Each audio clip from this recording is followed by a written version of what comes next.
রয়েছে ভাগবতে দ্বাদশ মহাজনের নাম রয়েছে। হ্যাঁ, এই দাপর যুগের মহাজন হচ্ছেন, এই দাপর যুগ পর্যন্ত এই 12 জন মহাজন। শ্রীমদ্ ভাগবতমের ষষ্ঠ স্কন্ধের 3য় অধ্যায়ের 20 নম্বর শ্লোকে এই দ্বাদশ মহাজনের কথা উল্লেখ করা হয়েছে। দ্বাদশ মহাজন কারা? বলছে স্বয়ম্ভু নারদা শম্ভু কুমার কপিলা মনু প্রহ্লাদ জানক ভীষ্ম বলির্ভৈয়া সখী বয়াম। এই হচ্ছে দ্বাদশ মহাজন। দাপর যুগ পর্যন্ত এই 12 জন বৈষ্ণব ছিলেন, আর কলিতে এসে হয়ে গেলেন 3.5 জন। দাপর যুগ পর্যন্ত ছিলেন এই 12 জন। এই 12 জন কে কে? স্বয়ম্ভু। স্বয়ম্ভু কার নাম? শিবের নাম নয়, স্বয়ম্ভু হচ্ছে ব্রহ্মার নাম। ব্রহ্মার নাম হচ্ছে স্বয়ম্ভু। বলেন না স্বয়ম্ভু ব্রহ্মা। স্বয়ম্ভু 1 নম্বর বৈষ্ণবের তালিকায় রয়েছেন ব্রহ্মা। স্বয়ম্ভু 2 নম্বরে হচ্ছেন নারদ। নারদ ঋষি হচ্ছেন 2 নম্বর বৈষ্ণব। গুণন 1 নম্বরে রয়েছে কে? স্বয়ম্ভু, আর 2 নম্বরে রয়েছেন নারদ। এবার হলো কি স্বয়ম্ভু নারদ, তারপরে হচ্ছে 3 নম্বরে শম্ভু। শম্ভু মানে মহাদেব। স্বয়ম্ভু মানে মহাদেব নয়, শম্ভু মানে মহাদেব। 3 নম্বর বৈষ্ণব হচ্ছেন মহাদেব। এবারে কি হলো 4 নম্বরে কুমার। কুমার ও ব্রহ্মার 4 পুত্র রয়েছে, এদের একসাথে বলা হয় কুমার ও ব্রহ্মার 4 পুত্র হচ্ছেন 4 নম্বর বৈষ্ণব কপিল। কপিল দেব মাতা দেবাহুতি এবং কর্দম ঋষির পুত্র কপিল মুনি, যাদের গঙ্গাসাগরের মেলা হয় এই পশ্চিমবঙ্গে। হ্যাঁ, এই গঙ্গাসাগরের মেলা যিনি করেছিলেন এই কপিল মুনি হচ্ছে ক নাম্বার বৈষ্ণব? 5 নাম্বার বৈষ্ণব। 6 নম্বরে মনু, আমাদের পিতা। এই মনু হচ্ছে ক নাম্বার? 7 নাম্বার বৈষ্ণব। 8 নম্বরে প্রহ্লাদ। প্রহ্লাদ মহারাজ হচ্ছেন 8 নাম্বার বৈষ্ণব। 9 নম্বরে জনক। জনক ঋষি হচ্ছে ক নাম্বার? 9 নম্বরে। এবারে 10 নম্বরে রয়েছে ভীষ্মদেব, গঙ্গার পুত্র ভীষ্মদেব। সীতামায়ের বাবা জনক হচ্ছে ক নাম্বার? 9 নাম্বার। আর ভীষ্মদেব হচ্ছে 10 নম্বরে। এবারে কে রয়েছে? 9 নম্বরে রয়েছে হচ্ছে ভীষ্মদেব, আর 10 নম্বরে রয়েছে বলি মহারাজ। হ্যাঁ, 10 নম্বরে রয়েছে কে? বলি মহারাজ। প্রহ্লাদের নাতি বলি হচ্ছে 10 নম্বর বৈষ্ণব। 11 নম্বরে রয়েছে বৈয়াসখী। বৈয়াসখী মানে কি? ব্যাসদেব পুত্র সুখদেব। দেখুন কি এক আশ্চর্য শ্লোক। বাবা বৈষ্ণব হতে পারেনি, তার ছেলে হয়েছে, তাই বলছে বৈয়াসখী। বলে ওখানে সুখদেবের কথা বললেই পারতো, কিন্তু বাবার বিশেষণটা দিয়েছে, এটা দিয়ে বিশাল বড় একটা আলোচনা রয়েছে। তাই বলছে ব্যাসদেব কিন্তু 11 নম্বর বৈষ্ণব নয়, 11 নম্বর বৈষ্ণব হচ্ছে সুখদেব গোস্বামী, কিন্তু বাবার পরিচয়টা দিয়েছে। বলছে বাবার পরিচয় যদি না দাও তাহলে সেই পুত্র যথার্থ পুত্র নয়। আমরা শাস্ত্র আলোচনা করি, সবার প্রথমে বাবার পরিচয় অর্থাৎ গুরুর পরিচয়টা দিয়ে নিতে হয়। এই ওখানে কি বলেছে? বৈয়াসখী ব্যাসদেব পুত্র সুখদেব হচ্ছে 11 নম্বর বৈষ্ণব। 12 নম্বরে হচ্ছে বয়ম। বয়ম শব্দের অর্থ হচ্ছে আমি। এই শ্লোকটি বলেছিলেন যম মহারাজ। হ্যাঁ, অজামিল উপাখ্যানে রয়েছে, যমদূতদের উদ্দেশ্যে এই শ্লোকটি বলেছিলেন। তো যম মহারাজ হচ্ছেন 12 নম্বর বৈষ্ণব। এর ভিতরে একেবারে প্রথম বৈষ্ণবের নাম কি বললাম, মনে আছে? হ্যাঁ, কি মায়েরা মনে আছে? বলুন। স্বয়ম্ভু মানে কে? ব্রহ্মা। ব্রহ্মাদেবকে দেখেছেন চিত্রপটে, বিভিন্ন জায়গায় দেখেছেন না? ব্রহ্মাদেবের কটা মাথা রয়েছে? হ্যাঁ, 3টি মাথা। অনেকে বলে ওই যে রান্না করতে যায় চুলোকে গিয়ে প্রণাম করে, বলে ব্রহ্মাদেব। চুলো কোনো ব্রহ্মা না। হ্যাঁ, চুলোতে যে অগ্নি দেয়া হয় ওটা হচ্ছে অগ্নি দেবতা। ব্রহ্মাদেব সম্পূর্ণ আলাদা একজন দেবতা। ব্রহ্মাদেবের রয়েছে 4টি মস্তক। কয়টি? এককালে ছিল 5টা মাথা। এককালে ছিল কয়টা মাথা? হ্যাঁ, এই যে আপনারা প্রদীপ জ্বালান না, প্রদীপ, এই যে মোমবাতি জ্বালিয়েছে না, মোমবাতি দিয়ে কোনো পুজো অর্চনা হয় না। আমরা মোমবাতি জ্বালাই, ঘুরাই, আরতি দেখাই, ও কোনো কাজে লাগে না। হ্যাঁ, যদি ভগবানকে দেখানোর মতো কিছু হয় তাহলে সেটা হচ্ছে প্রদীপ। আমরা লিখে দেই এই যে আজকে আমাদের প্রদীপ প্রজ্বলন রয়েছে, কিন্তু প্রজ্বলন করি সবগুলো মম। বলে কষ্ট হলেও প্রদীপই জ্বালাতে হয়। এই প্রদীপকে জানেন এ শাস্তি ভোগ করছে। এই প্রদীপ হচ্ছে ব্রহ্মার 5 নাম্বার মাথা। একটা মাথা শিব ঠাকুর কেটে দিয়েছিলেন। হ্যাঁ, এই যে সন্ধ্যাবেলায় আপনারা প্রদীপ জ্বালান না, এই সন্ধ্যাকে জানেন? এই সন্ধ্যা হচ্ছে ব্রহ্মার মেয়ে। হ্যাঁ, এই ব্রহ্মা মদনের বাণে আকৃষ্ট হয়ে মেয়ের দিকে কুদৃষ্টিতে তাকিয়েছিল, তখন শিব ঠাকুর তার মাথাটা কেটে দিয়েছিল। ব্রহ্মা যখন ভুল বুঝতে পারলো তখন ক্ষমা চাইলো, কিন্তু ততক্ষণে সন্ধ্যা লজ্জায় ঘৃণায় পৃথিবীর সাথে লীন হয়ে গেছে। সেই থেকে জগতে সন্ধ্যার সৃষ্টি। এর আগে কোনো সন্ধ্যা রাত্র ছিল না, সবটাই দিন ছিল। তখন কি করা হয়, ব্রহ্মার সেই কাটা মস্তকটি, হ্যাঁ, দেবতাগণ চিন্তিত হয়ে যায় যে কাটা মাথাটা কি করব। তখন কাটা মাথাটা নিয়ে যাওয়া হয় অগ্নিদেবের কাছে। হে অগ্নিদেব, আপনি মাথাটা ভস্ম করে দিন। অগ্নিদেব বলছে এই মাথা দিয়ে ব্রহ্মাদেব এত কুভাবনা ভেবেছে, এ মাথা আমি আগুনে পোড়াবো না। অগ্নিদেব পোড়ালেন না, বলছে একে পোড়াতে গেলে আমি এর পাপে পুড়ে শেষ হয়ে যাব। মা গঙ্গার কাছে গেলেন, হে গঙ্গা, তুমি তো সব পাপ বিনাশ করো, এই মাথাটা তোমার পক্ষে গ্রহণ করো। মা গঙ্গা বলছে অসম্ভব, একে উদ্ধার করতে গিয়ে এর পাপে আমি নিজেই ডুবে যাব। এ পিতা হয়ে মেয়ের দিকে কুদৃষ্টিতে তাকিয়েছে এই মাথা দিয়ে, তাই এর পাপ আমি গ্রহণ করতে পারবো না। মাতা বসুমতীর কাছে গেল, হে মাতা বসুমতী, তুমি এই মাথাটা তোমার বক্ষে ধারণ করো। মাতা বসুমতী বললেন অসম্ভব, আমি এই মাথা আমার বক্ষে ধারণ করতে পারবো না। তখন সবাই মিলে সেই মাথাটা দিয়ে গেল ভগবান শ্রীকৃষ্ণের কাছে। প্রভু, ব্রহ্মার এই মস্তকের যে কোনো সৎ গতি হচ্ছে না, এই মস্তকের কি গতি হবে? তখন ভগবান কি করলো, ভগবান বলল, শোনো ব্রহ্মা, এই যে এই কথাটির প্রচলন, পাপ তার বাপকেও ছাড়ে না। আমাদের বাপের নাম কি? এই সৃষ্টিকর্তা ব্রহ্মা, এটা আমাদের সৃষ্টি করেছে, তাই আমাদের পিতা বাপ। বলছে বাপও যদি পাপ করে তাকেও শাস্তি পেতে হবে। তখন ভগবান কৃষ্ণ বললেন যে তুমি পিতা হয়ে অপরাধ করেছো, তাতে কি?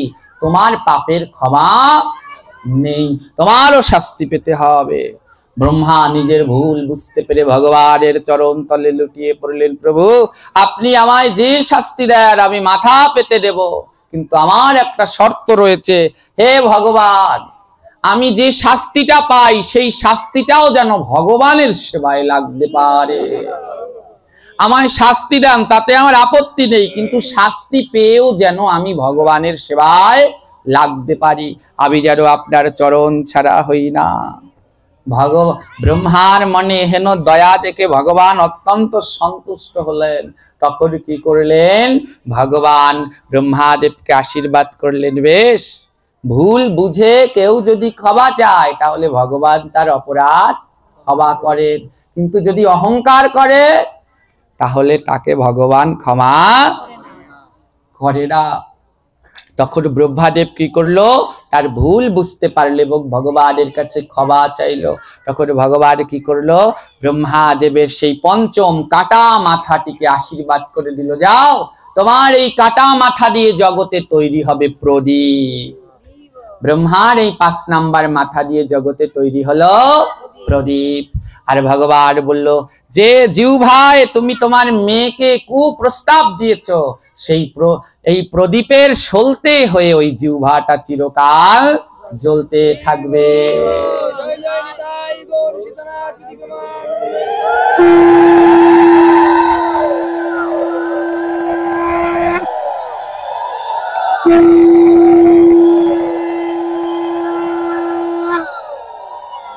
ভগবান বললেন, হে ব্রহ্মাদেব, এটাই হলো তোমার শাস্তি। যে জিহ্বায় তুমি এই কুবাক্য উচ্চারণ করেছো, আজন্মকাল তোমার এই জিহ্বাটা জ্বলতেই থাকবে। যদি নিভেও যায় আমার ভক্তরা সেটা নিভতে দেন। আপনারা প্রদীপ যেই নিভে যেতে যায় আবার কি করেন, তেল দিয়ে দেন। এই প্রদীপের বুক পুড়ে যাচ্ছে, তাড়াতাড়ি তেল দিয়ে দাও, এর জন্য প্রদীপ নিতে দেয় না। এই ব্রহ্মার 5 নাম্বার কাটা মুন্ডু দিয়ে তৈরি হয়েছিল জগতে প্রদীপ। আর ওই যে অনুনয় বিনিময় করলো, তার জন্য ভগবান বলল, যাও প্রদীপ যতক্ষণ না জ্বালানো হবে আমার সেবা হবে না। এই ভগবানের সেবায় যেটা দরকার সেটা হচ্ছে কি প্রদীপ। প্রদীপই হচ্ছে অতীব উত্তম। এবার কি হলো, এই ব্রহ্মাদেবের আরো একখানা অপরাধ রয়েছে। এই ব্রহ্মাদেব আরো অনেকবার বারবার অপরাধ করেছিলেন, অহংকার হয়েছিল, আর ভগবান তার অহংকারকে নাশ করে দিয়েছিল। ব্রহ্মাদেব আরেকবার কি অপরাধ করলেন না, ব্রহ্মাদেব আরেকবার অনেকবার করেছিল। একবার তো ভগবান কৃষ্ণের গাভীদেরকে চুরি করে নিয়ে গিয়েছিলেন, হ্যাঁ। আরেকবার সৃষ্টির আদিতে আরেকটা অপরাধ করেছিলেন, অভিমান অহংকার করেছিলেন। বলছে কেউ যদি অভিমান অহংকার করো তাহলে তারও কোনো ক্ষমা নেই, তাকেও শাস্তি ভোগ করতে হবে। সে যদি ভগবানও হও, পিতাও হও, তাহলে তাকেও সেই শাস্তি ভোগ করতে হবে। শাস্ত্রে কি বলা হয়েছে, অভিমানম সুরাপানম গৌরব গর্ভৈরবাম প্রতিষ্ঠা সুকরে বিষ্ঠা বিনাতে জয়োত্তমাম। অভিমানম সুরাপানম বলছে কারোর সাথে যদি অভিমান করো, আমরা আছে না রাগ হয়ে একজোড়া আর একজোড়ার সাথে কথা বলি না, দেখা হলেও বুক ঘুরিয়ে চলে যায়। বলছে কারোর সাথে যদি অভিমান করে থাকো, একদিন কথা বলবে না, তোমার 1 বোতল মদ খাওয়ার পাপ হয়ে যাবে। অভিমানম সুরাপানম, সুরা মানে কি মদ। কারোর সাথে অভিমান করলে, মদ খেলে যে পাপ হয়, অভিমান করলেও সেই পাপ হয়। তাই অভিমানম সুরাপানম গৌরব ঘোরবৈরবম। বলছে গৌরব করলে কি করতে হবে, রৌরব নামক নরকে তোমাকে যেতে হবে। প্রতিষ্ঠা সুকরি বিষ্ঠা, প্রতিষ্ঠা পাওয়ার জন্য আমরা চেষ্টা করি, আমাদের নাম হোক, যশ হোক, হ্যাঁ, বিভিন্ন জায়গায় কি করি আমরা দান ধ্যান করি, দান ধ্যান করে আবার নিজেরাই নিজেদের ঢাক পিটিয়ে বেড়াই। বলছে দান এমন ভাবে করতে হবে, ডান হাত দিয়ে দান করবে, বা হাত যেন জানতে না পারে। যদি প্রতিষ্ঠা পাওয়ার জন্য কিছু করতে যাও, তাহলে তোমার ভজন হবে শুকরের বিষ্ঠা। বলছে এই জগতে সব বিষ্ঠা গাছের গোড়ায় দিলে সার হয়, কিন্তু শুকরের বিষ্ঠা গাছের গোড়ায় দিলে 7 দিনে গাছটা মরে যায়। হ্যাঁ, তাই প্রভু বললেন 3 তেজ উত্তমম, এই 3 জিনিসকে ত্যাগ করো, তাহলেই তোমার জীবনের মঙ্গল হবে, উত্তম হবে। এই ব্রহ্মার মনেও না কি হয়ে গেল জানেন, এই ব্রহ্মার মনেও না একবার অহংকার হয়ে গেলে, অভিমান হয়ে গেলে, হ্যাঁ, একবার সৃষ্টির সেই প্রথম কল্পে ব্রহ্মা সবাইকে সৃষ্টি করছেন। হ্যাঁ, যে রেডি সন্ধ্যাবেলায় আপনারা এই যে পাজাল জ্বালান না, পাজাল প্রদীপ পাজাল জ্বালান তো, ওই যে কি বলে নারিকেলের ছোবড়া দিয়ে পাজাল জ্বালান। এখন আবার সবাই আমরা ডিজিটাল হয়ে গেছি, ধূপকাঠি জ্বালিয়ে সন্ধ্যা দেই। কিন্তু সন্ধ্যা দিতে হলে আসল কোনটা, ওই নারিকেলের ছোবড়াটাই জ্বালানো উচিত। আপনারা ভেবে দেখবেন, আজ থেকে 100, 150, 200 বছর আগে কোনো ধূপকাঠির চিহ্ন ছিল না, তখন কিন্তু এই নারিকেলের ছোবলাটাই জ্বালানো হতো। কেন নারিকেলের ছোবড়া জ্বালাই আমরা জানেন, একটি পাঠের ভিতরে সব তত্ত্বগুলো জেনে যান। নারিকেলের ছোবড়া আমরা কেন জ্বালাই, ঘটের উপরে কেন আমরা নারিকেল দেই, যখন ভগবানের অভিষেক হবে তখন কিসের জল লাগবে, এই নারিকেলের জল লাগবে। লাগছে না ভগবানকে অভিষেক করানোর সময়ে নারিকেলের জল লাগবে, নইলে অভিষেক হচ্ছে না।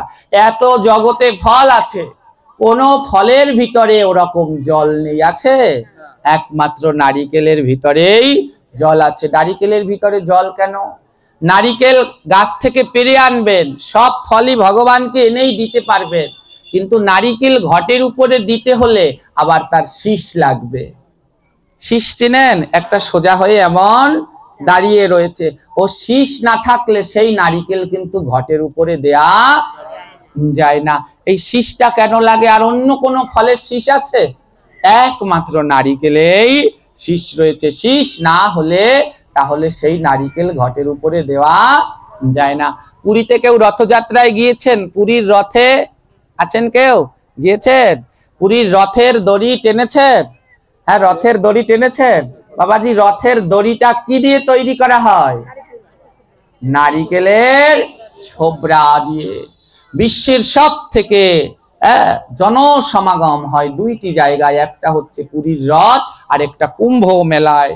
এত ভক্তের সমাগম আর কোথাও হয় না। লক্ষ লক্ষ মানুষ রথের দড়ি ধরে টানে।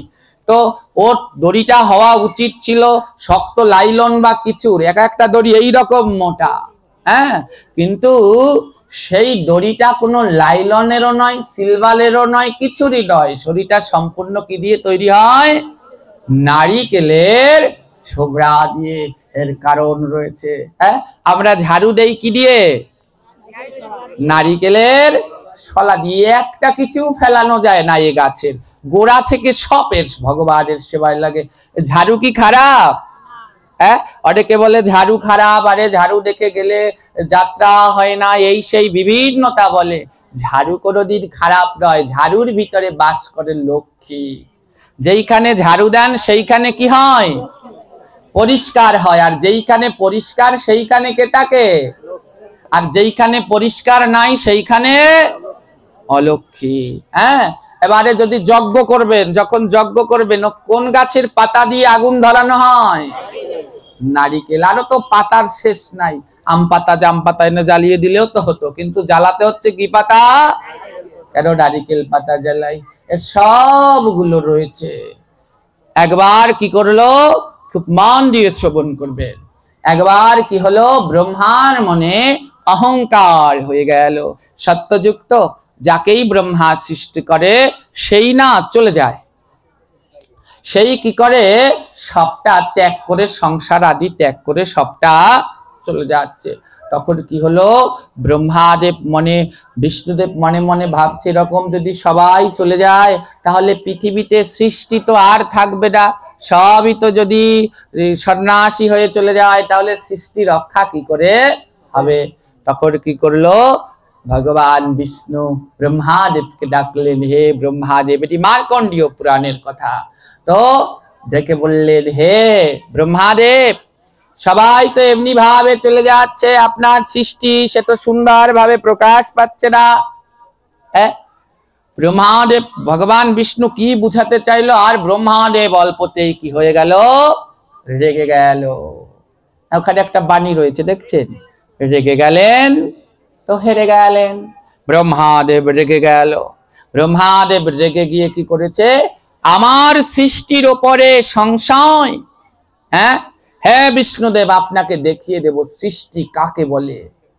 আমি মানুষ সৃষ্টি করব তা নিয়ে আপনার সংশয়, এখন আর আমি মানুষ দিয়ে মানুষ তৈরি করব না।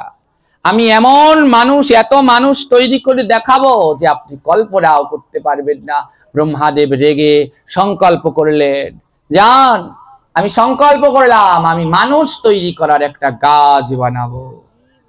কি বানাবে? মানুষ তৈরি করার গাছ। বলছে আমি এমন গাছ তৈরি করব যাতে কলার ছড়ায়, কলা কেমন হয়, ছড়ায় ছড়ায় কলা হয়। বলছে আমি এমন এক গাছ বানাবো যাতে ছড়ায় ছড়ায় মানুষ হবে। চিন্তা করুন, মানুষ দিয়ে মানুষ সৃষ্টি হচ্ছে, তাতেই এত মারামারি, হানাহানি, কাটাকাটি, ঝগড়াঝাটি, লোভ, অহংকার, কত কি লেগেই রয়েছে। আর যদি গাছে কলার সুপরির মতো ওরকম ছড়ায় ছড়ায় মানুষ হতো, তাহলে মানুষ কি করত? মানুষকেই খেয়ে ফেলতো, খাবারও জগতে কিছু থাকতো না। ব্রহ্মাদেব রেগে চলে গেলেন। ব্রহ্মাদেব কোন লোকে থাকেন? ব্রহ্মলোকে। ব্রহ্মাদেব ব্রহ্মলোকে গিয়ে মানুষ তৈরি করার গাছ বানাচ্ছেন। হ্যাঁ, ভগবান বিষ্ণু দেখলেন এই গাছ যদি তৈরি হয় তাহলে তো জগতে মস্ত বড় সর্বনাশ হয়ে যাবে। তখন কি করলেন, ভগবান বিষ্ণু শরণাপন্ন হলেন দেবাদিদেব মহাদেবের। আপনারা মহাদেবের পুজো করেন? শিবের মাথায় জল ঢালতে চান না? তারা বাড়িতে সবাই, হ্যাঁ, শিবের মাথায় জল ঢাললে, জল ঢেলে কি চান? যেন শিবের মতো একটা স্বামী হয়, তাই না? এটা চান তো? এটা যে চাইবেন তার মতো আরেকটা বোকা বাংলাদেশে নেই। হ্যাঁ, আর সেই মায়ের কপাল আগেই পুড়ে যাবে। বলছে শিবের মতো যদি কারো স্বামী হয় তাহলে কি হবে? শিব সারাদিন কোথায় থাকে? আপনাদের স্বামীরা যদি সারাদিন শ্মশানে বসে থাকে ভালো লাগবে? শিব কোনো কাজ কর্ম করে না, শ্মশানে বসে থাকে। আর গায়ে কি মাখে? শ্মশানের ছাই। আর পরে কি কোনো জামা কাপড় পরে? বাঘের ছাল। মাথায় রয়েছে এক গাদা জটা। যদি আপনাদের স্বামীরা গায়ে শ্মশানের ছাই মেখে বাঘের ছাল পরে বাজার করতে যায়, হ্যাঁ, তাহলে তো আর আপনারা পরের দিন কসমেটিকের দোকানে যেতেই পারবেন না। হ্যাঁ, সবাই তো বিভিন্ন কথা বলবে। শিবের পুজো করে কোনো সময় শিবের কাছে স্বামী চাইতে নেই, শিবের কাছে দুটি জিনিস চাইতে হয়। কি কি? প্রথমটি হচ্ছে কৃষ্ণ ভক্তি, কারণ কৃষ্ণ ভক্তি দিতে পারে বৈষ্ণবরা। হ্যাঁ, বৈষ্ণব ছাড়া আর কেউ কৃষ্ণ ভক্তি দিতে পারে না। হ্যাঁ, এই জগতে দুটো কল্পতরু আছে। কয়টা কল্পতরু? কল্পতরু মানে বুঝেন, এক ধরনের গাছ, যার কাছে যা চাইবেন তাই পাবে। কে কে দুটো কল্পতরু? একটা হচ্ছে বাঞ্ছা কল্পতরুর ভাগ্য কৃপার সিন্ধুভ্যেবচ পতিতানাং পাবনেভ্যো বৈষ্ণবেভ্যো নমো নমঃ। একটা কল্পতরু হচ্ছে বৈষ্ণব, বৈষ্ণবের কাছে যা চাইবেন সেটাই পাবেন। আর 2 নাম্বার কল্পতরুকে গুরুদেব। জয় জয় শ্রী গুরু প্রেম কল্পতরু অদ্ভুত যাক প্রকাশ। হ্যাঁ, এই একটা কল্পতরু, 2টা কল্পতরু রয়েছে। তাই বৈষ্ণবের কাছে সবসময় চাইতে হয় যেন আমার কৃষ্ণ পদে মতি হয়, ভক্তি হয়। তাই শিব ঠাকুরের কাছে স্বামী চাওয়া নয়, শিব ঠাকুরের কাছে চাইতে হবে আবার যেন কৃষ্ণ ভক্তি হয়। হ্যাঁ, আরেকটা জিনিস চাইতে হয় শিব ঠাকুরের কাছে। শিব ঠাকুর কিসের দেবতা? হ্যাঁ, সংহারের দেবতা, তাই না? সমস্ত কিছু কি করে? সংহার করে, ধ্বংস করে দেয়, নাশ করে দেয়, সংহারের দেবতা। তাই শিব ঠাকুরের কাছে যে আরেকটা জিনিস চাইতে হয় সেটা হচ্ছে, হে শিব ঠাকুর আমায় কৃপা আশীর্বাদ করুন, আমার যত রাগ অহংকার অভিমান লোভ সব কিছু আপনি ধ্বংস করে দিন। এই 2টা জিনিস চাইতে হয় শিব ঠাকুরের কাছে। আজ নারায়ণ কোথায় যাচ্ছেন? শিব ঠাকুরের কাছে। কারণ ব্রহ্মার মনে কি হয়েছে? অহংকার, রাগ হয়েছে, রাগ করেছে। তাই ভগবান বিষ্ণু বলছেন যে রাগ ধ্বংস করতে হলে কার কাছে যেতে হবে? ও মহাদেবের কাছে, বৈষ্ণবের কাছে। কারণ বৈষ্ণব ছাড়া তো আর কেউ অভিমান অহংকার ধ্বংস করতে পারবে না। তাই আজ কি করলো? ভগবান বিষ্ণু চলেছেন কার কাছে? দেবাদিদেব মহাদেবের কাছে। হরি আর হর, ইনি হচ্ছেন বিষ্ণু, হচ্ছেন হরি, আর ভোলানাথ হচ্ছেন হর। দুজন কি করে জানেন? হরি করে হরের নাম, হর করে হরির নাম। হ্যাঁ, আজ বিষ্ণুদেব শ্রী হরি কি করেছেন? হরের নাম করতে করতে, অর্থাৎ ভোলানাথের নাম করতে করতে রওনা দিয়েছেন কৈলাস পর্বতে। মহাদেব কোথায় রয়েছেন? কৈলাস পর্বতে। তো চলুন এবার আমরা সবাই মিলে কোন জায়গায় যাব? কৈলাস পর্বতে যাব, ভোলানাথের কাছে। তো বিষ্ণুদেব চলেছেন কৈলাস পর্বতে। কে কার নাম করতে করতে যাচ্ছেন? ভোলানাথের নাম। বৈষ্ণবের নাম করলে পাপ হয়? কারণ ভগবান বলেছেন আমার থেকে আমার ভক্ত বড়, ভক্তের থেকে তার নাম বড়। তাই ভগবানের শ্রেষ্ঠ ভক্ত ভোলানাথ, আর তার থেকেও বড় হচ্ছে তার নাম। আজ ভোলানাথের নাম করতে করতে রওনা দিয়েছেন কোথায়? কৈলাস পর্বতে। তো আমরা সবাই মিলে ভোলানাথকে স্মরণ করি। ওম নমঃ শিবায়, ওম নমঃ শিবায়, হর হর বলে ओम नमः शिवाय, ओम नमः शिवाय।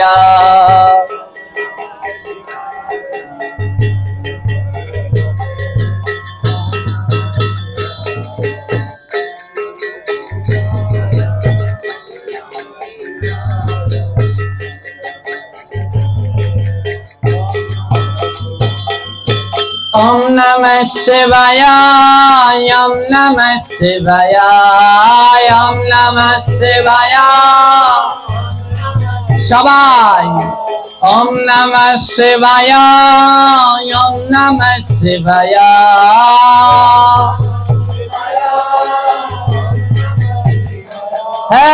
हर हर भोले, ओम नमः शिवाय, हर हर भोले। त्रिशूल धाराया, त्रिशूल धाराया।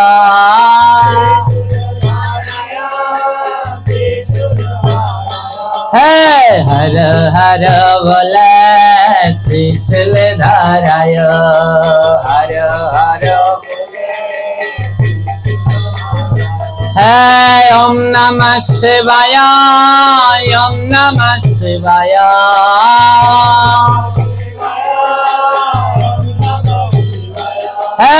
हर हर भोले, ओम नमः शिवाय।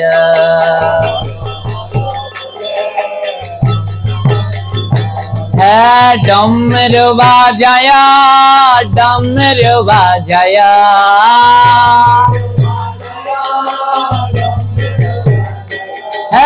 हर हर भोले, डमरू बाजाया।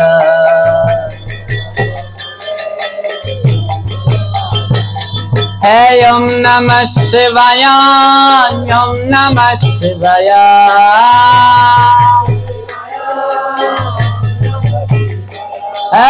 हर हर भोले, ओम नमः शिवाय।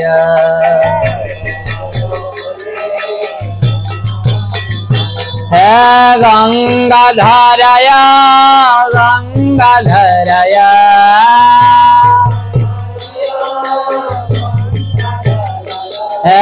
गंगा धाराया, गंगा धाराया।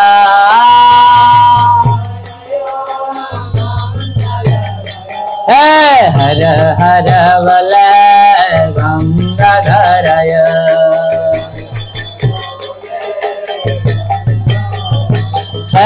ओम नमः शिवाय, ओम नमः शिवाय।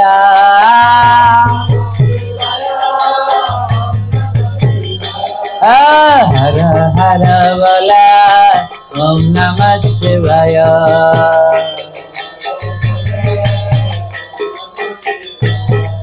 आज शिव नाम करते करते भगवान श्री हरि चले आसलेन কৈলাসে। আর শ্রী হরিকে দেখেই কি করছেন? ভোলানাথ উঠে শ্রী হরিকে প্রণাম করছে। नाम तैलक पूजिता श्रीमान सदा विजयवर्धन शांतिं कुरु गदापाने नारायण नमोस्तुते। আবার দেখুন নারায়ণ কি করলো, নারায়ণ আবার ভোলানাথকে প্রণাম করছে। নাম শিবায় শান্তায় গণনাত্রয় হে তবে নিবেদায়ামি চাত্মনা তয়াং গতি পরমেশ্বরাম। এখানে শিক্ষা, এখানে শিক্ষা যে ভগবানও তার ভক্তকে প্রণাম করছে। একজন বিষ্ণু আর একজন হর মহাদেব। কিন্তু আমরা কি করছি? এ শিবতন্ত্রী এ কৃষ্ণতন্ত্রী নিয়ে বিভেদ করেই মরে গেলাম। কিন্তু আসল দুজন দুজনাকে ছাড়া থাকতে পারে না। হর আর হরি কোনো সময় আলাদা নয়, তারা এক হয়ে থাকে। কিন্তু আমরা ভেদভাদ করতে করতে দিন দিন অধঃপতনে চলে গেলাম। বলছে কোনো সময় ভেদভাদ করা উচিত নয়, মহা অপরাধ হয়ে যায়। এবার বিষ্ণুদেব বলছেন, মহাদেব বলছেন, হে বিষ্ণুদেব আপনি কেন কষ্ট করে কৈলাস পর্বতে আসলেন? যদি আপনি বলতেন তাহলে আমি তো চলে যেতে পারতাম। বিষ্ণুদেব বলছে, দেখুন বিশেষ প্রয়োজন আছে মহাদেব, বিশেষ প্রয়োজন রয়েছে। কি প্রয়োজন রয়েছে মহাদেব? ব্রহ্মার মনে রাগ অহংকার সৃষ্টি হয়েছে, আপনি তাড়াতাড়ি যান, তাড়াতাড়ি গিয়ে ব্রহ্মার রাগ এবং অহংকারকে ধ্বংস করুন। ব্রহ্মা সংকল্প গ্রহণ করেছে মানুষ সৃষ্টি করার, গাছ তৈরি করবে। গাছ বোধহয় এতক্ষণে প্রায় হয়েও গেছে, যদি সেই রকম কোনো ফল হয় যে ফলে মানুষ হবে, তাহলে তো পৃথিবী আর থাকবে না। তাড়াতাড়ি যান, ব্রহ্মার অহংকারকে ধ্বংস করুন। মহাদেব বলছে, আপনি কোনো চিন্তা করবেন না বিষ্ণুদেব, এবার আমি যাচ্ছি ব্রহ্মার অহংকারকে ধ্বংস করতে। শিব ঠাকুর কোথায় থাকে মায়েরা? হ্যাঁ, কৈলাসের শ্মশানে, শ্মশানে থাকে। তো শ্মশানে শিবের সঙ্গী রয়েছে কে কে? হ্যাঁ, নন্দী, ভৃঙ্গি, ভূত, প্রেত সবাই শিব ঠাকুরের সঙ্গী। হ্যাঁ, ভোলানাথের আরেক নাম হচ্ছে অনাদি। হ্যাঁ, বলছে যারা অনাথ, যাদের কেউ নাই জগতে, ভোলানাথ তাদেরকেও রেখে দেয়। ভোলানাথ যাদের জগতে কেউ নেই, ভোলানাথ তাদেরকেও তার চরণে আশ্রয় দেয়, তাই তার আরেক নাম হচ্ছে অনাদি। হ্যাঁ, ভূত প্রেত সবাই তাকে তাড়িয়ে দেয়, কিন্তু ভোলানাথ বলছে ভয় নাই, তোরা আমার কাছে থাক। তাই ভূত প্রেতদেরকেও ভোলানাথ রেখে দেয়। ভোলানাথের কয়টা মুখ আছে জানেন? মহাদেবের কয়খানা মুখ? হ্যাঁ, মহাদেবেরও 5খানা মুখ আছে। পঞ্চমুখে রাম নাম গায়ে ত্রিপুরারি। ভোলানাথের আরেক নাম হচ্ছে ত্রিপুরারি। ত্রিপুর নামক অসুরকে বধ করে তার নাম হচ্ছে ত্রিপুরারি। আর ভোলানাথের কয়টা মুখ রয়েছে? 5 মুখে সারাদিন কার নাম গায়? রাম নাম গায়। রাম নাম করলে কি হয়? হ্যাঁ, যখন ওই ভয় পান ভূত পেতের একটা ছড়া কাটি আমরা গ্রামে। হ্যাঁ, ভূত আমার পুত, পেতনি আমার ঝি, রাম লক্ষণ সঙ্গে আছে, করবি আমায় কি? বলে রামের নাম করলে যেই রাম নাম ভূত পেতের কানে যায়, ভূত পেত সব উদ্ধার হয়ে যায়, পালায় না। রাম নাম শুনলেই ভূত পেত মুক্তি লাভ করে যায়। তাই শিব কি করে? সদা সর্বদা রাম নাম জপ করে। হ্যাঁ, সে রাম নাম ছাড়া আর অন্য নাম করে না। এবার ওই শিব ঠাকুর যাবেন কোথায়? আমেরিকায় যাবেন না শিকাগো শহরে? শিব ঠাকুর কোথায় যাচ্ছে? আমেরিকায় যাবে না? তাহলে কোন লোকে যাবে? ব্রহ্মলোকে। দেখেছেন, বলতে পারছে না, একটু আগে শুনে এখনই ভুলে যাচ্ছেন। কোথায় যাবে? ব্রহ্মলোকে যাবেন, আমেরিকায় যাবে না। তো এবার ব্রহ্মলোকে যাবে, তো ওই শিবের যে সঙ্গী রয়েছে ভূত প্রেত, ওরা বলছে, হে মহাদেব আমিও আপনার সঙ্গে যাব। এবার ওরা সবাই বলছে, আপনার সঙ্গে আমাদেরকে নিয়ে চলুন। মহাদেব বলছে, শোনো, আমি তোমাদের নিতে পারি, একটা শর্ত আছে। তো ভূত প্রেত বলছে, বলুন কি শর্ত? মহাদেব বলছে, আমার সঙ্গে যেতে হলে তোমাদের মুখে রাম নাম গাইতে হবে। হ্যাঁ, ভূত প্রেতদের যেতে হলে কি করতে হবে? রাম নাম গাইতে হবে। বলছে, আমার সাথে যদি যাও তাহলে তোমাদের কি গাইতে হবে? রাম নাম গাইতে হবে। কারণ ভূতেরা তো রাম নাম গাইতে চায় না, যদি রাম নাম বলে তাহলেই তারা উদ্ধার হয়ে চলে যাবে। এবার দেখুন ভোলানাথ কেমন বৈষ্ণব, বলছে, আমার সাথে যেতে হলে তোমাদেরকে রাম নাম গাইতে হবে। হ্যাঁ, এবার ভূত প্রেত বলছে, ঠিক আছে প্রভু, আমরা রাজি, আপনার সাথে তাও আমরা যাব, আমরা রাম নাম গাইব। ভোলানাথ বলছে যে এদেরকে যদি ছলে বলে মুখে একটু রাম নাম গাওয়াতে পারি, তাহলেই তো এরা উদ্ধার হয়ে যাবে। দেখেছেন কেমন বৈষ্ণব ভোলানাথ? বলছে এদের ছলে বলে কৌশলে মুখে যদি একবার রাম রাম বলাতে পারি, তাহলে তো এরাও সবাই উদ্ধার হয়ে যাবে। এবার আমাদের এখন কোথায় যেতে হবে? আমাদেরও যেতে হবে ব্রহ্মলোকে, নইলে তো জানতে পারবো না যে ব্রহ্মা মানুষ তৈরি করার গাছটা কতটুকু বাড়িয়েছে। যাবেন সবাই ব্রহ্মলোকে? হ্যাঁ, এবার আমাদের যেতে হবে ব্রহ্মলোকে। তো যেতে হলে তো গাড়ি লাগবে, তাই না? গাড়ি ছাড়া তো যাওয়া যাবে না। তো আমরা একটা গাড়িতে করে যাব। হ্যাঁ, এবার মহাদেব রওনা দিয়েছেন একটা রথে করে। কি রথ? মহাদেবের বাহনকে নন্দী নামক ষাঁড়, সে ষাঁড় বাহনে করে আজকে যাচ্ছে কৈলাস পর্বতে। আর আমরা যাব কোন রথে করে জানেন? মনোরথ। আমরা মনের রথে ভাসতে ভাসতে এবার সবাই যাব কোথায়? ব্রহ্মলোকে। তো মহাদেব কি বলে দিয়েছেন? হে ভূতপ্রেত, আমার সাথে যেতে হলে তোমাদের মুখে রাম নাম গাইতে হবে।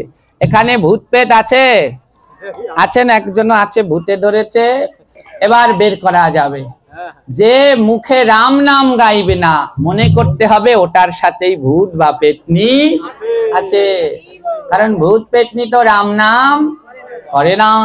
তা আপনাদের কি কাউকে ভূতে পেতে ধরেছে? ধরেননি তো? এবার আমি খোঁজ করব। যদি কারো দেখি মুখ বন্ধ, তাহলে তাকে দাঁড় করিয়ে দেব। আর সবাই তার দিকে তাকিয়ে তাকিয়ে দেখবে। তো মুখ বন্ধ করে থাকা যাবে? একটু আগে আমরা পরম বৈষ্ণব এর নাম করলাম, মহাদেবের নাম, কিন্তু অর্ধেকেও মুখ লড়াননি।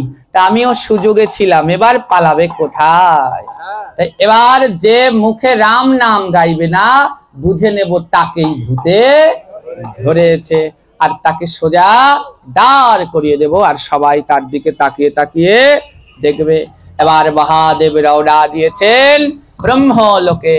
আর কিসের নাম গাইছেন? রাম নাম। বলছে হে ভূতপ্রেত, আমার সাথে সবাই নাম করবে। সবাই নাম করবেন তো? আস্তে আস্তে করবেন না মনে মনে করবেন? উচ্চ স্বরে, গায়ে যত শক্তি আছে সেই দিয়ে। আজকে কি রয়েছে? একাদশী। কোন একাদশী? ভৈমা একাদশী। একাদশী তিথিতে যত পারবেন বেশি বেশি করে নাম করতে হবে। হ্যাঁ, তো চলুন সবাই মিলে, আজ ভোলানাথ নাম করছে আর তার পিছনে পিছনে ভূত প্রেত সবাই নাম করছে। কি বলছে? रघुपति राघव राजा राम दशरथ नंदन सीताराम। रघुपति राघव राजा राम,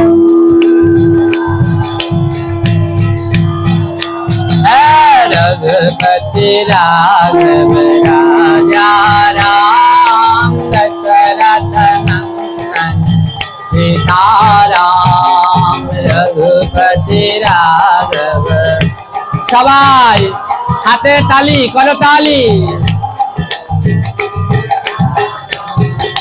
জয় রাম জয় রাম জয় सीताराम।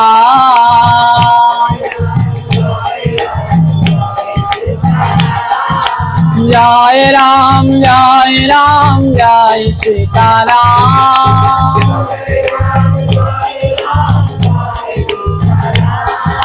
रघुपति राघव राजा राम पतित पावन सीताराम।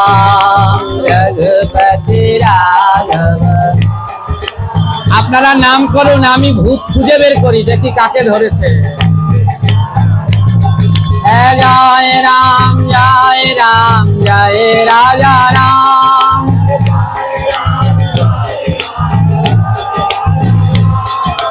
दशरथ नंदन सीताराम।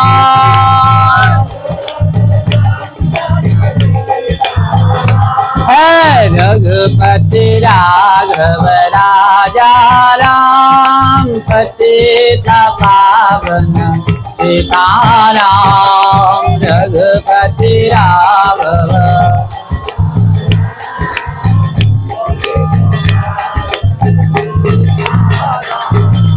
ওই যে থামো, ওই কোনায় একজনকে পেয়ে গেছি। সেই থেকে মুখ নড়িয়ে বসেই রয়েছে, তো বসেই রয়েছে, নাম করছে না। দেখতে পাচ্ছেন? হ্যাঁ, আপনারা ওদিকে তাকাচ্ছেন কেন?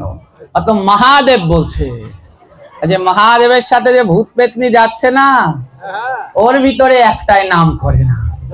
তাই মহাদেব আঙুল দিয়ে দেখাচ্ছে, ওই দেখো ওই কোনায় একটা দাঁড়িয়ে রয়েছে, ও নাম করে না, তুমি বাদ। মহাদেব কি বলেছে? আমার সাথে যেতে হলে রাম নাম করতে হবে। ওই কোনায় একজনের নাম করছে না, তাই মহাদেব ওই দিকে দেখাচ্ছে। আপনাদেরকেও মাথা ঘুরাতে বলেছে? আপনারা মাথা ঘুরাচ্ছেন কেন? ওই দিকেই সবাই বেশি জোরে নাম করে। ওইদিকে কারা বসে আছে? বাবারা, সব বাবারা ওইদিকে বসে আছে। আপনাদের থেকে ওরা বেশি নাম করে, জানেন? এবার আমি একটা প্রমাণ নেব। আজকে প্রায় সমান সমান বাবারা রয়েছে আর মায়েরা রয়েছে, প্রায় সমান, কোনো পার্থক্য নেই বসার দিকটা থেকে। হ্যাঁ, এবার পরীক্ষা হবে কারা বেশি উচ্চ স্বরে নাম করতে পারে, বাবারা না মায়েরা? হ্যাঁ, যে সময় মায়েদের কীর্তন করতে বলবো তখন বাবারা সবাই চুপ করে থাকবে, আর যখন বাবাদের কীর্তন করতে বলবো তখন সবাই মায়েরা চুপ করে থাকবেন। দেখা যাবে এবার কারা উচ্চ স্বরে নাম করতে পারে। আপনাদের ওই দিকে বললেই একেবারে ওই দিকে তাকাতে হবে এমন কোনো কথা আছে? ওই দিকে বলেছি, সব ওই দিকে তাকাচ্ছে। আমার বাবারা খুব ভালো। এবার আপনাদের পরীক্ষা, দেখা যাবে কারা উচ্চ স্বরে নাম করতে পারে। মায়েরা পারবেন? পারবেন? হ্যাঁ, লেডিস ফার্স্ট, তাই মায়েদের সাথে মায়েরা করবে আগে। ভয় নাই, মায়েদের সাথে আমি আছি, আপনাদের দলে আমি আছি, আর এই বাবাদের দলে এই তিন বাহিনী আছে। হ্যাঁ, তো আপনাদের ভয় নেই, কিন্তু উচ্চ স্বরে নাম করবেন, ঠিক আছে? যদি হেরে যান তাহলে বাড়িতে গিয়ে বলবে কি, 2 দিন পর পর তো ভাগবতে যাও, আজকে তো গেলে হেরে। বলবে না? বাবাদের থেকে মায়েরা কি ভাগবতে বেশি আসে কিনা? তো বাড়িতে গেলেই খোটা খাবে। তো খোটা না খেতে চাইলে এবার উচ্চ স্বরে নাম করতে হবে। তো সবাই মিলে বলুন, রঘুপতি রাঘব রাজা রাম, পতিত পাবন সীতারাম।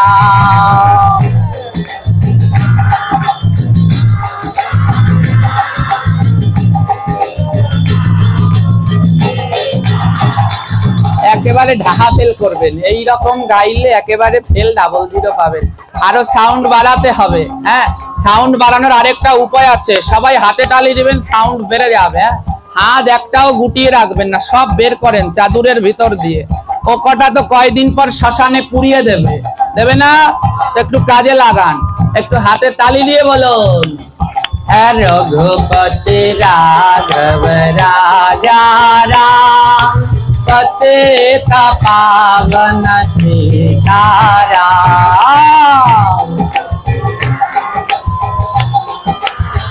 আরে উচ্চ স্বরে,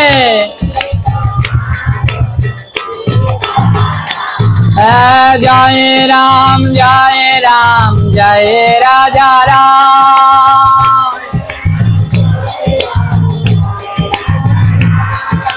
পতিত পাবন সীতারাম।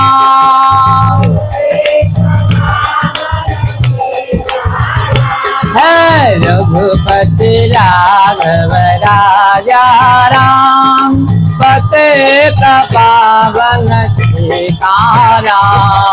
रघुपति राम, उलध्वनि मायरा।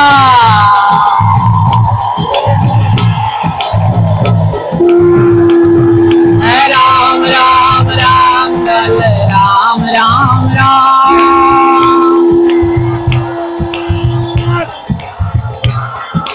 जय राम जय राम जय श्री राम।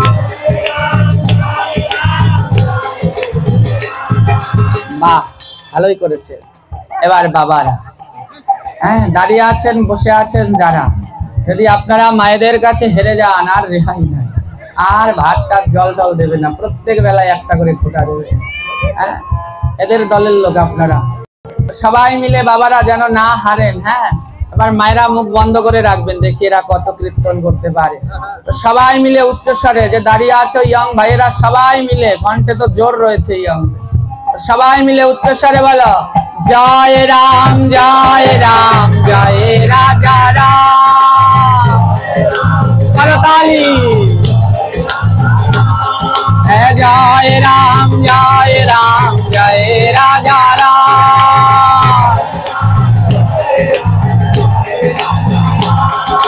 मंगल मूर्ति जय राजा राम।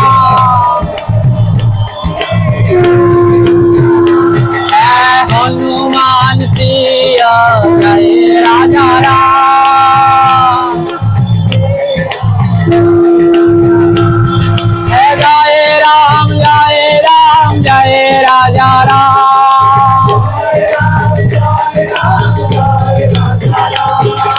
राम बल राम बल राम बल राम। जय राम जय राम जय राजा राम।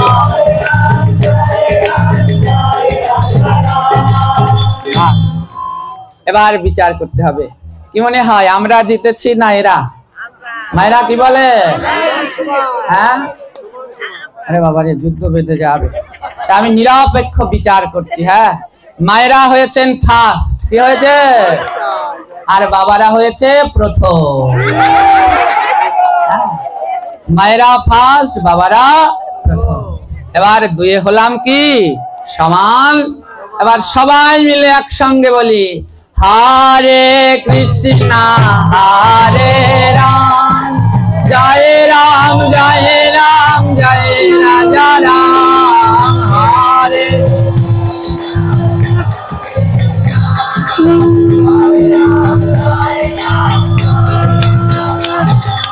हरे कृष्णा हरे राम जय राम जय राम जय राजा राम।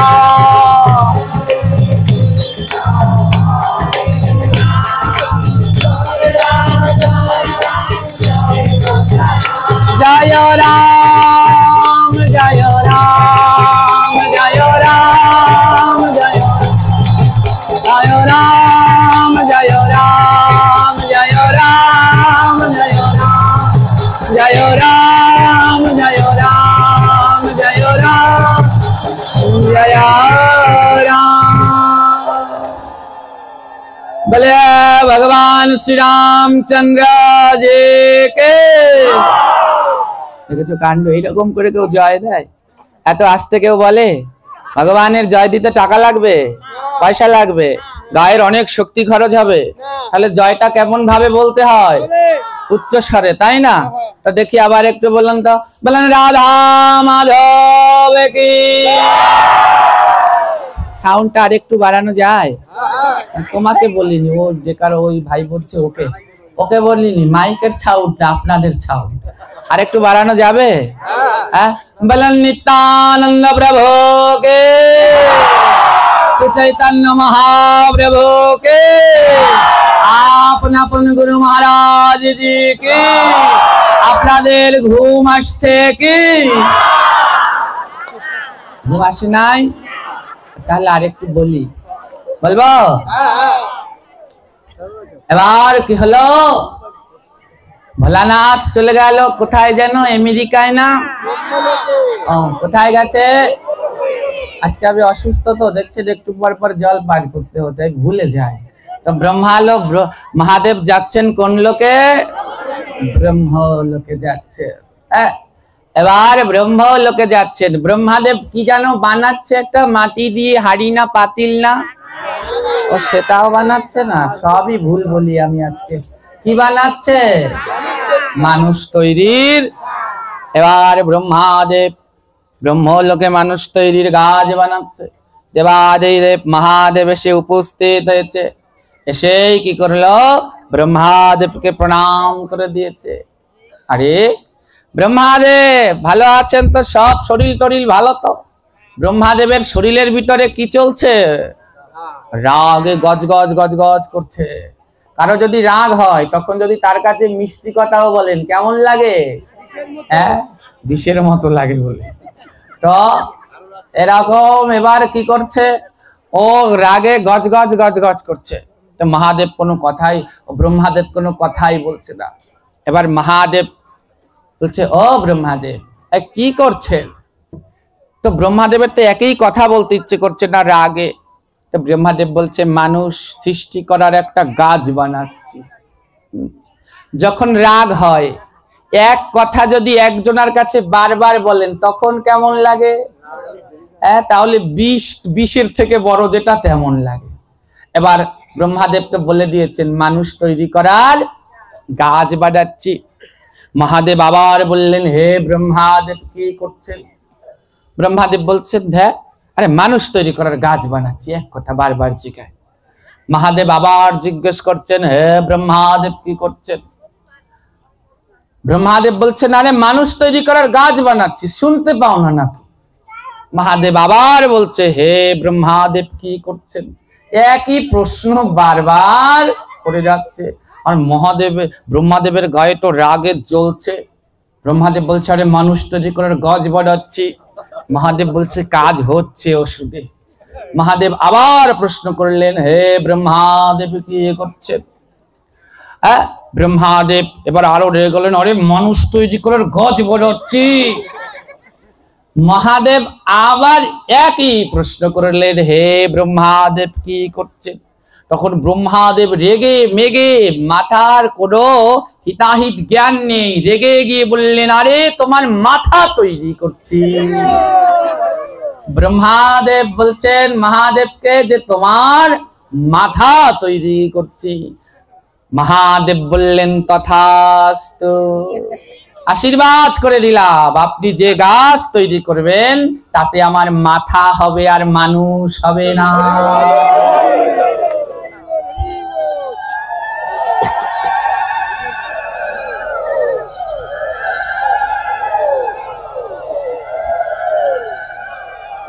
দেখুন, যে জানা কৃষ্ণ ভজে সেবার, আমরা হলে মারামারি করতাম, ঝগড়া করতাম, কিন্তু কৃষ্ণ ভক্তরা কেমন চাতুরতার সাথে সব সমাধান করে দিল।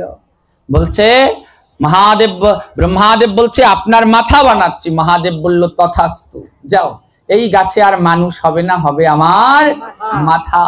মহাদেবের পঞ্চম 5টা মাথা, তার ভিতরে থেকে একটি মাথা দিয়ে সৃষ্টি হয়ে গেল ডাব, নারিকেল। মহাদেবের ওই মাথা দিয়ে তৈরি হয়ে গেল কি?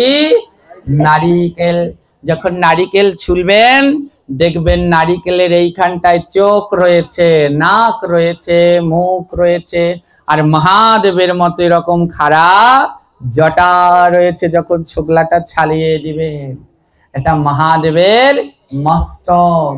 মহাদেবের মস্তক দিয়ে জগতে সৃষ্টি হলো যেই ফল, তার নাম হচ্ছে নারিকেল। ভগবান বিষ্ণু অত্যন্ত সন্তুষ্ট হলেন। ভগবান বিষ্ণু আশীর্বাদ করে দিলেন, যাও ভোলেনাথ, তোমার এই ত্যাগের কথা জগতের লোক কোনোদিন ভুলবে না। আমি আশীর্বাদ করে দিলাম, যেই পুজো করবে তাতে ঘট লাগবে, আর ঘটের উপরে যতক্ষণ নারিকেল না দিবে আমি বিষ্ণুদেব ততক্ষণ সেইখানে অবস্থান করব না। তার জন্য ঘটের উপরে কি দেয়া হয়? নারিকেল দেয়া হয়। এবার ভোলানাথের মস্তক তো হয়ে গেল নারিকেল। এবার মা কালী এসে বলছি, হে ভোলানাথ, আমাকেও তোমার সঙ্গে করে নিয়ে চলো, আমাকেও তোমার সঙ্গে করে নিয়ে চলো। তখন কি করলো মা কালী? কি করেন, সবসময় ভোলানাথের বুকের উপরে পা দিয়ে দাঁড়িয়ে রয়েছে, ঠিক আছে? এখন দেখবেন বিভিন্ন রকমের মা কালীর বিগ্রহ রয়েছে, কিন্তু মা কালী শিবের কোন অঙ্গে পা দিয়ে রয়েছে বলতে পারবেন? এখন দেখা যায় পেটের উপরে, হাঁটুর উপরে, ট্যাঙের উপরে, বিভিন্ন জায়গায়, কিন্তু মা কালী শিবের ঠিক কণ্ঠ দেশে পা দিয়ে রয়েছে। দক্ষিণেশ্বরের কালীবাড়িতে গেলে দেখবেন ভোলানাথ এমনি সোজা, মায়ের এক পা রয়েছে কোথায়? ঠিক কণ্ঠের এই জায়গাটায় রয়েছে তার চরণ।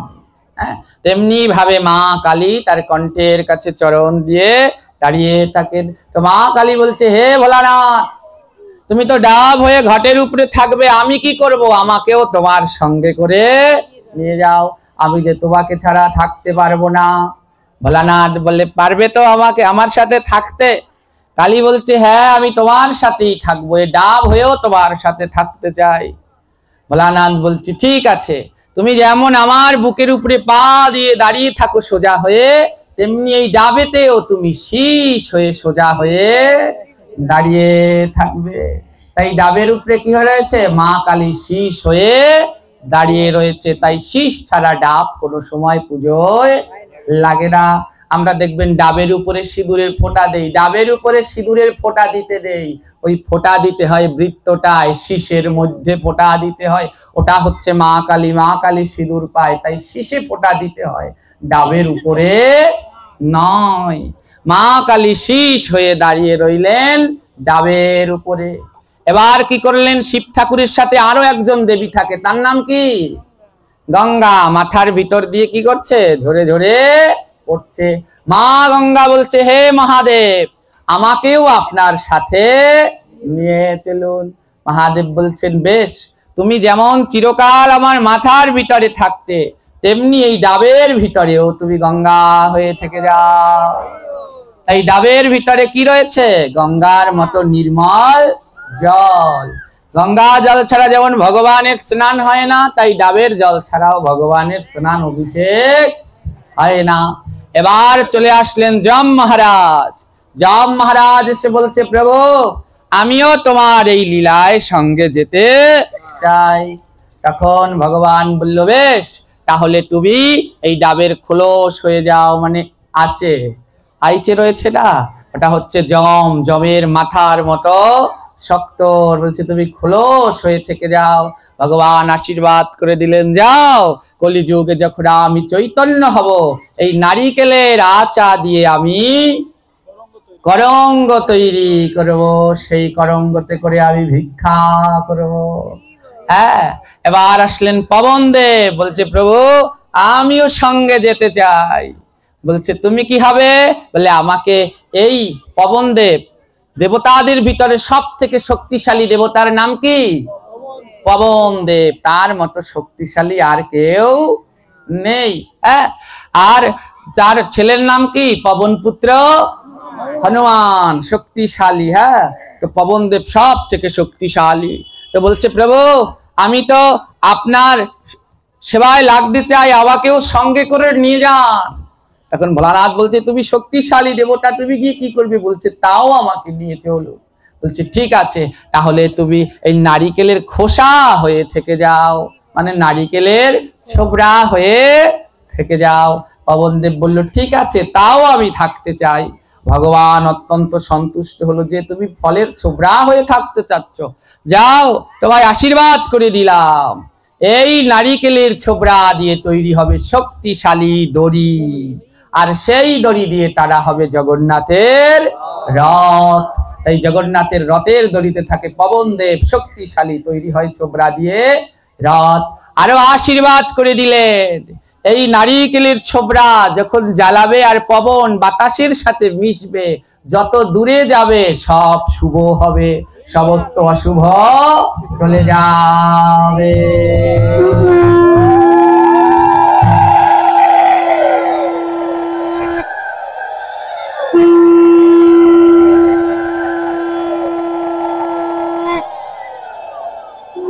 তাই আমরা কি করছি না, নারিকেলের ছোবড়া জ্বালাচ্ছি সমস্ত অশুভকে বিদায় করবার জন্য।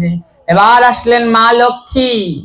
মা লক্ষ্মী, মা লক্ষ্মী এসে বললেন যে, হে প্রভু, আমিও আপনাদের এই লীলার সঙ্গে যেতে চাই। বলছে, তুমি কি হবে? বলছে, আমাকে এই গাছের ডালপালা করে দিন, তাও যেন আপনার সঙ্গে থাকতে পারি, যেতে পারি। বলছেন, ঠিক আছে, যাও, তুমি এই গাছের ডালপালা, ওই যে শলা হয়ে গেলেন, মা লক্ষ্মী হয়ে গেলেন শলা। তাই ঝাড়ুর ভিতরে অধিষ্ঠান করেন, আর সমস্ত অলক্ষ্মীকে ঝাড়ু দিয়ে আমরা কি করি? তাড়িয়ে দেই। অগ্নিদেব এসে বললে প্রভু আমাকেও সঙ্গে করে নিয়ে যান। বলছে ঠিক আছে, তুমি কি হতে চাও? বলছে আমি এই গাছের পত্র হতে চাই। অগ্নিদেব হয়ে গেলেন গাছের পাতা। ভগবান আশীর্বাদ করে দিলেন, যাও, এই নারিকেল পত্র ছাড়া কোনো যজ্ঞ অনুষ্ঠান হবে না, এটা দিয়েই অগ্নি জ্বালানো হবে। ব্রহ্মাদেব নিজের ভুল বুঝতে পেরে বলছেন প্রভু তাহলে আমাকে গাছ বানিয়ে দিন, আমি গাছ হয়ে দাঁড়িয়ে থাকি, আমার ভুলের জন্যই তো সব হয়েছে। গাছের জন্ম অত্যন্ত কষ্ট, যেইখানে জন্মে সেইখানে এক স্থানে দাঁড়িয়ে থাকে। তো কি করলো? বলছে আমায় গাছ করে দিন। তখন বলছে ঠিক আছে, যাও তুমি গাছ হয়ে যাও। তাই নারিকেল গাছকে ব্রহ্ম গাছ বলা হয়। হ্যাঁ, নারিকেল গাছে উঠতে গেলে আগে পা দিতে নেই, আগে নারিকেল গাছে প্রণাম করে তারপরে নারিকেল গাছে উঠতে হয়। ওটা স্বয়ং ব্রহ্মা রূপে রয়েছে। এবার যখন কে রয়েছেন? হ্যাঁ, নারিকেলটা কে রয়েছেন? নারিকেলে শিব ঠাকুর, তারপরে জলের ভিতরে, শীষের ভিতরে, আচার ভিতরে যম মহারাজ, ছোবরায় পবন দেব, পাতায় অগ্নিদেব, শলায় লক্ষ্মীদেব, আর বৃক্ষে ব্রহ্মাদেব। মোট কয়জন দেবতা রয়েছে? 8 জন দেবতা। এবার 8 জন দেবতা একেবারে পরিপূর্ণ গাছ হয়ে যখন উঠবে, হ্যাঁ, কোথায় দাঁড়াবেন? এই যে বসুমতী মায়ের বুকে, মাটির বুকে দাঁড়িয়ে আছে না নারিকেল গাছ। এবার 8 দেবতা মিলে গঠিত হলো নারিকেল বৃক্ষ। এবার কি হলো? যখন উঠে দাঁড়াবে, মাতা বসুমতী বলছে আরে দাঁড়াও, এই যে 8 দেবতা, তোমাদেরকে যে আমি আমার বুকের উপরে রাখবো, তোমাদের 8 জনকে, এর বিনিময়ে আমি কি পাবো? আমি যে তোমাদের বুকের উপরে রাখবো, তোমরা 8 জন আমার বুকের উপরে দাঁড়িয়ে থাকবে 24 ঘন্টা, তো আমার লাভ কি? মহাদেব বললেন শোনো মাতা বসুমতী, এই নারিকেল ফলের ভিতরে সব থেকে সুস্বাদু হবে নারিকেলের জল। সব থেকে সুস্বাদু না ডাবের জল? তো বলছে মহাদেব বললেন হে মাতা বসুমতী, এই নারিকেল বৃক্ষের সব থেকে সুস্বাদু হচ্ছে নারিকেল ডাবের জল। তুমি যদি আমাদের 8 জনকে তোমার বুকে ঠাঁই দাও, যখনই এই নারিকেল কাটা হবে, এর প্রথম ফোঁটা জল তুমি লাভ করতে পারবে। ডাব কেটেছেন? কাটলে পরে কি হয়? যে একটা কোপ দিবেন একেবারে ছিটে এসে মাটিতে পড়বে, কেউ আটকাতে পারবেন না, এক ফোঁটা হলেও মাটিতে পড়বে। ওই যে বসুমতীকে বললেন যে তুমি পাবে এই ডাবের প্রথম জল, যা আগে কেউ সেবা করতে পারবে না। এবার বসুমতী বলল ঠিক আছে, তাহলে আমি রাজি। তাই কি হয়? ওই ডাব কাটলে পরে প্রথম ফোঁটা জল ফচ করে বেরিয়ে এসে মাটিতে পড়ে যায়। 8 দেবতা মিলে নারিকেল বৃক্ষে অধিষ্ঠিত হলো। দেবতাগণ শঙ্খধ্বনি, জয়ধ্বনি, উলুধ্বনি সহকারে নারিকেল